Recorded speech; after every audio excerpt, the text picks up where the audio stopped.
Boxstroke Galleries is a mobile contemporary art platform built to create curated public art experiences. Boxstroke Artist Conversations is our live DTB platform, a short reported conversation centered on you, your work, your voice, and what this moment should preserve in your own words. It's part of a growing archive documenting Black artists in their time. All right. So, introduce yourself, hero. Artist and curator, Lakeem Wilson. Um, Born and raised here in South Dallas. A big part of my mission is to, one, support Black artists and help us get our narratives and our voices out into the world. And I think that's important, so I made that my life mission. Well, your work has been getting strong attention, especially around that Life in Black Ink. So, what is that series opening up for you, like? All right. It's really, first off, it's opening a creative pathway for me. I've always been an artist. I've always been a painter since middle school. And a lot of my works, early works, are painted with acrylic and things. But I realized, when we're painting, it could take about 3 to 4 months to figure out a piece, get the proportions right. The Life in Black Ink series, which is I use I use ink on paper, watercolor paper. It really creates a freedom for me to capture expression and stories and narratives in a faster time. I use line and texture to tell stories. I made an intentional decision to strip away color so that it gives a nostalgia feeling. It's all about creating and recapturing cultural memory. So you'll look at some of the pieces and it may remind you of childhood when you were jump roping or double dutching with friends, or, you with your homies and y'all there making, it's supposed to evoke childhood memory or cultural memory. So that's what that series is about. What feels most urgent or alive in your practice at this stage of your work? hmm I think most urgent is producing as many pieces as possible. Uh, Someone said that's what it means to be prolific. I'm really on the pathway to be prolific. And to be prolific is a person who is constantly creating and producing things. And I think making so much works, it takes away the fear of being like, oh no, is this right? Or am I take out the idea of mistakes and turn those into intentional things so that the stories can come across more authentic than just spending 2 months on a painting and trying to fix the nose, but we're kind of leaving behind other ideas that could be coming to light. So the goal is to get out as many stories as possible with this series. Yeah. Okay, well, with that, what do you want people to understand about your work beyond its first impression? Yeah. Um, I take myself as an artist out of the equation. And it's really giving people a platform to see who we are as a Black culture. Um, at the museum, I'm a curator at the African American Museum, and our mission is preserving cultural memory. And that's all about how do we take these stories of our elders and make them live on beyond us. And artwork has always been a platform that allow people to tell stories that live beyond us. And so that's the main mission and goal. What is Life in Black Ink asking people to sit with? Mm. Um, a lot of when I started, I was all about how do I make works that talk about the political side of things and highlight what's wrong with white society, why white society is doing us like this. It was almost like a victimhood. But this series is more about, we don't care about white society. Not not in a bad way. I love like people, but ultimately preserving our stories. How can I illustrate it to where elder come look at this piece and be like, oh my God, this reminds me of when, or that's really the main goal is to provoke that feeling of, I can go back in that time in my memory and really doing that. That's the main goal that the series. What stories, tensions, or truths are you trying to hold in that work? Mm-hmm. The stories, yeah. Well, the truth is, we exist. You know, peace to the gods. They say culture is a way of life. Culture is our way of life. Culture is freedom. And if we don't know our way of life, if we're constantly Europeanized, we forget our way of life and who we are and how we are. And so knowing that I'm striving to help us remember this is our way of life. And there's nothing wrong with it. You got a barbecue, you speak a little Ebonics from time to time. This is our sense of freedom. Yeah, that's who we are. And we shouldn't feel ashamed because the other stater says you're supposed to talk like this, or this is out of, it's embracing that way of life, knowing that this is who we are and we can be there to the matters. Ready. When people encounter your work, what do you hope that they feel and recognize will have the front? Right. I'll start with the confronting part because a lot of it is about social issues. They say the personal is political. A lot of times, us living becomes a political problem. Sometimes us walking the way we walk up the street, we feel like a threat, or to other people, and yeah. So that part of it is still present in the works because that's where my foundation started. A lot of it was an era, like maybe it was 2014, it was 2010s to 2015. Mike Brown, Floyd, Yeah. all of those things are happening, and black bodies were just becoming casualties. And so the foundation of my artwork back then was knowing that I can use artwork to speak. I'm not the biggest stage speaker or public speaker, but artwork definitely says things that sometimes we can't put into words. And so this narrative is continuing that, if I can't put it in words myself, I'm gonna figure out a way to put it into art. Yeah. What does your visual language allow you to say that ordinary conversations cannot? Right. That's hinted. Uh, it allowed me to prophesize. I can speak on the future in ways that the imagination can express through art that I don't know how to put in words sometimes. Wow. Narratives, and that's beyond just visual art. It could be fictional writing. I do a lot of writing. I don't share it a lot, but I also do writing fictional stories where I'm making new characters, making scenarios, and just creating a world that don't necessarily exist.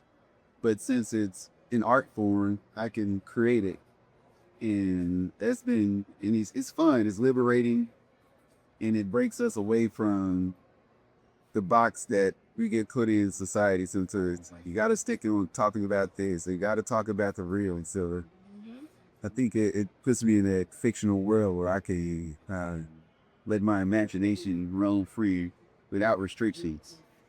I like that. I like that. So, what are you stepping into right now as an artist that feels bigger than where you started? While being in, it feels bigger. I always think of, man, the potential. People like you smile a lot. You're always smiling and you're always happy. Which is good. Yeah, I think I'm always happy because of the potential of what the future holds. And it's the artwork, but I'm also in stepping into the curatorial world. And being in the curatorial world allows me to work with artists, understand where everybody's coming from, where they coming from, and one that fuels my creativity because one, I love to the potential to work with some bigger name artists. Like if I come across some Hinde Wileys or, you know, I don't want to throw out names, but coming across bigger artists expand my horizon on what topics are relevant in the art world and just culture in general. And as I grow into those spaces and understand narratives and bring my spin to it, I feel like uh, the potential just brings me joy on what can be told and what it's never an ending to the no matter how old it Nope. get. Never in it. Yep. No, nope. No ending. Right. We talk. So you've been with Boxstruck Galleries Uh-huh. from the start, and you helped bring First Vision to life in October of 2025. Right. What did you see, Bernie, in Boxstruck Galleries? Right. I saw something new and refreshing. Lately, a big word has been activation in programming. And it aligns with breaking out of the normal standard of things. And so my first impression is like, oh, this is fresh because it's new and it's mobile. The fact that it's being mobile, we can pop up and bring the culture to people. A lot of times we're in a museum or we're in places and it's stationary and everybody don't have access to it. So I think you guys are really bringing the access to the places and stations. And I was like, that's really nice. What did it mean to be a part of building something that was bigger than a single exhibition? Yeah. Uh, Because now you're sitting in the second part of the platform. I see. Yeah. It reminds me of, it just shows me that you guys are ahead of the curve, honestly. It almost reminds me of AI. How AI is something that's to where you either gonna get ahead of the curve on it or you get left behind. And I feel like this is one of those things that it's ahead of the curve. Everybody don't understand it in the moment, but once it started flourishing and it started making sense and the older ways start dwindling out, they could be like, oh snap, this is where it's at. And I think that's how I feel about it. It's like one of those things that's going to be ahead of the curve and time is going to catch up with it. And y'all are going to already be in that spot to where it's like, yep, you come on in. Let anybody else put you on, That's out there. So, from your perspective, holding that point, and from your perspective, what makes Box Truck Gallery's platform different in how it shows up for artists? Right.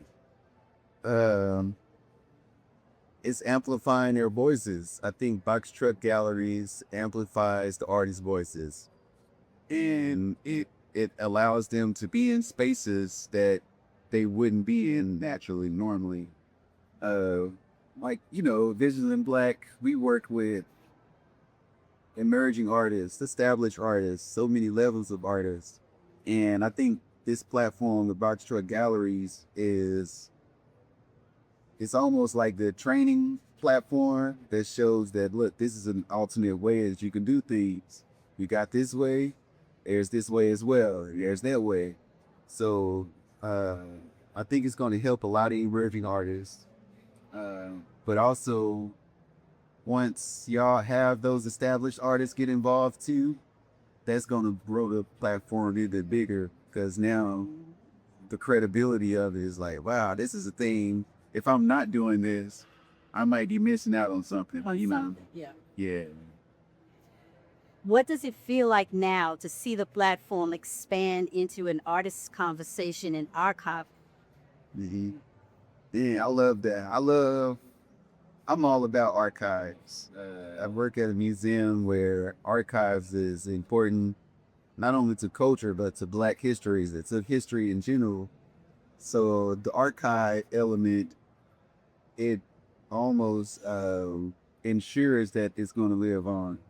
These clips that we're catching is going to be in the storage somewhere 10 years from now. People looking like, oh man, this is Lakeem when he was 30 something, or this is Laura Lisa and she was right here. That documentation is so important to keeping up It's stories vital. going. Yeah. Especially in today's times. So I have another question. When you look back, what do you want them to understand about this chapter of your life? That's my history. I want them to understand that artists go through phases and never no phase is the end. Uh, this is a phase. The life in black ink is a phase. I may be building sculptures next year. Based off of that life in like it. Right. And I'm a big fan of Nipsey Hussle. Shout out to Nipsey, the late great. And he speak on vertical integration. And that just means one thing that you're doing builds off another thing that you've established. And once you get that established, you keep building, and all of it is aligned. I'm not going completely left into a different lane. Everything I'm doing and what you guys are doing too is vertically integrated. I'm sorry with the box trucks exhibiting artists. Now we're interviewing artists, vertically integrated. And I think that's very important. And that's why the question is how I see myself now. I think this is just the phase that I'm in that's going to lead me to something that's the next phase that's going to make sense. You know, it's always going to keep growing. Absolutely. Absolutely. So now, at this part of the conversation, I would get Iggy and this. Now it's brain up. Somebody that we both hold very dear, right? Somebody that has fed us both, speak kids. And of course, the Southwest Black Art Show would have been, if it wasn't core, none other than Frank Frazier, Turfs, and the history of the Southwest of Black Art Show was started in Redbird Mall Right. and had drawn you to the African American Museum because he proceeded that the show proceeded after the GECs, Right. and so I know him having it at that museum is huge. Yeah. And having it in this building as we speak right now, knowing the history of Fair Park, Yeah. knowing the history of Fair in Fair Park, Yeah. and how we were limited to just one day, and that was Negro Keesman Day. exactly right, right, Yeah. right.